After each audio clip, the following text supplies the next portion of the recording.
नमस्कार, मैं हूं आपके साथ रोहत। इन दिनों स्मृति ईरानी खूब चर्चा में है। सबसे पहले अपनी बेटी को लेकर और उसके बाद सदन में कांग्रेस को घेरने के बाद जिस तरीके से सोनिया गांधी के सामने बैठकर स्मृति ईरानी ने सदन में हुंकार भरी, उसके बाद से लगातार एक पक्ष उनकी आलोचना कर रहा है जबकि एक पक्ष उनके समर्थन में है। आपको बता दें कि कांग्रेस कह रही है कि उन्होंने सोनिया गांधी का अपमान किया, जबकि बीजेपी कह रही है कि सोनिया गांधी ने उनसे सही तरीके से बात नहीं की और गुस्से में डोंट टॉक टू मी कहा था।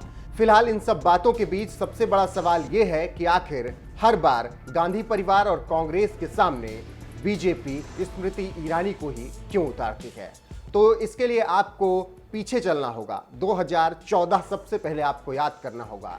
याद कीजिए, अमेठी में गजब की जंग हुई थी 2014 के लोकसभा चुनाव में। स्मृति ईरानी, कुमार विश्वास और राहुल गांधी के बीच जबरदस्त जंग देखने को मिली थी। हालांकि राहुल गांधी किसी तरीके से जीतने में सफल रहे थे, लेकिन दूसरे नंबर पर रहने वाली स्मृति ईरानी को अंदेशा हो गया था कि वो मेहनत करेंगी तो इतिहास रच देंगी, और 2019 लोकसभा चुनाव में वही हुआ। 2014 की हार के बावजूद स्मृति ईरानी लगातार अमेठी में मेहनत करती रही। 2019 तक उनकी ये मेहनत जारी रही और उसी का परिणाम था कि 2019 के आम चुनाव में स्मृति ईरानी को अमेठी में शानदार जीत मिली। ये केवल बीजेपी और स्मृति ईरानी की जीत ही नहीं थी, ये गांधी परिवार में सबसे बड़ी सेंधमारी थी और इसका अंदेशा राहुल गांधी को पहले से ही हो चला था। इसीलिए 2019 में वो अमेठी के साथ साथ केरल के वायनाड से भी लड़ने पहुंच गए थे।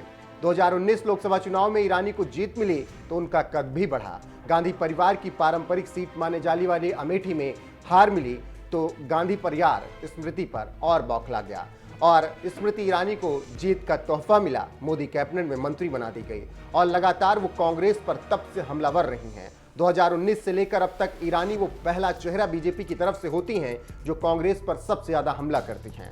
मामला राहुल गांधी का वायनाड सीट चुनना हो 2019 में, लोकसभा में किसी बिल पर कांग्रेस को जवाब देना हो, राहुल की नेपाल वाली पार्टी हो, सोनिया गांधी को सदन में जवाब देना हो, नेशनल हेराल्ड केस में घेरना हो, बीजेपी की तरफ से हर बार स्मृति ईरानी ने पूरे दमखम के साथ मोर्चा संभाला।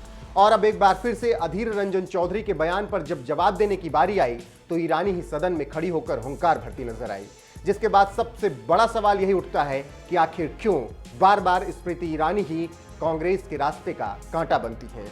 तो उसके कुछ अहम संकेत ये हैं कि अमेठी सीट जीतने के बाद बीजेपी की नजरें रायबरेली पर अब जाकर टिक गई हैं। अमेठी की तरह ही रायबरेली भी कांग्रेस का गढ़ मानी जाती रही है और वो पारंपरिक सीट उनकी है। मौजूदा वक्त में कांग्रेस की अध्यक्ष सोनिया गांधी रायबरेली से सांसद हैं। कांग्रेस जब ईरानी की काबिलियत पर सवाल उठाती है तो बीजेपी जिक्र छेड़ देती है अमेठी का और तब कांग्रेस बैकफुट पर आ जाती है। तो फिलहाल 2024 में रायबरेली से सोनिया गांधी को हराना बीजेपी का सबसे बड़ा मकसद है। इसीलिए उनके पड़ोसी अमेठी से सांसद स्मृति ईरानी हर बार हमलावर रहती हैं कांग्रेस पर। अमेठी रायबरेली पड़ोसी जिले हैं तो ईरानी का प्रभाव और ज्यादा बढ़ता है कांग्रेस पर जब वो हमला करती हैं और इन्हीं सब चीजों को लेकर बीजेपी 2024 में रायबरेली में कैंपेन करेगी। यही कुछ अहम कारण है जिससे समझ आता है कि ईरानी को क्यों कांग्रेस के सामने लाया जाता है।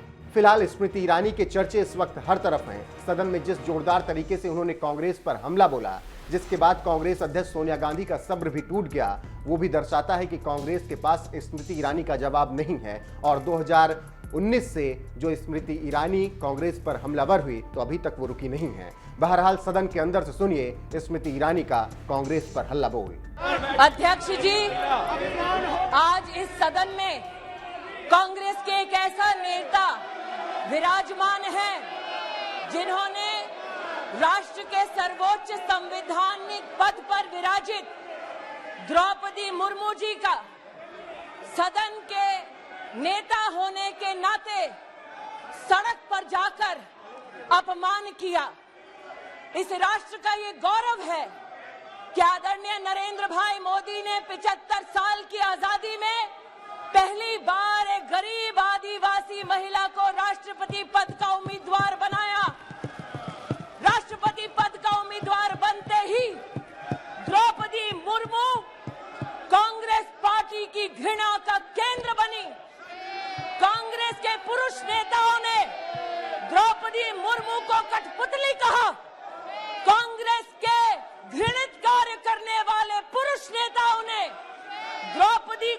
अमंगल का प्रतीक कहा और कल कांग्रेस के नेता सदन ने देश की राष्ट्रपति को राष्ट्रपत्नी कहकर संबोधित कर उनका अपमान किया। कांग्रेस पार्टी आदिवासी महिला का ये सम्मान पचा नहीं पा रही। कांग्रेस पार्टी गरीब परिवार की बेटी देश की राष्ट्रपति बने, इसको पचा नहीं पा रही। कांग्रेस पार्टी के उस नेता को अपने उस कृत्य पर एक पत्रकार ने टोकते हुए कहा कि आप देश की महामहिम राष्ट्रपति का अपमान कर रहे हैं, लेकिन तब भी अधीर रंजन चौधरी ने द्रौपदी मुर्मू जी का अपमान वापस नहीं लिया। आदिवासी विरोधी कांग्रेस, महिला विरोधी कांग्रेस, गरीब विरोधी कांग्रेस अब supreme commander of arm forces का भी अपमान करती है।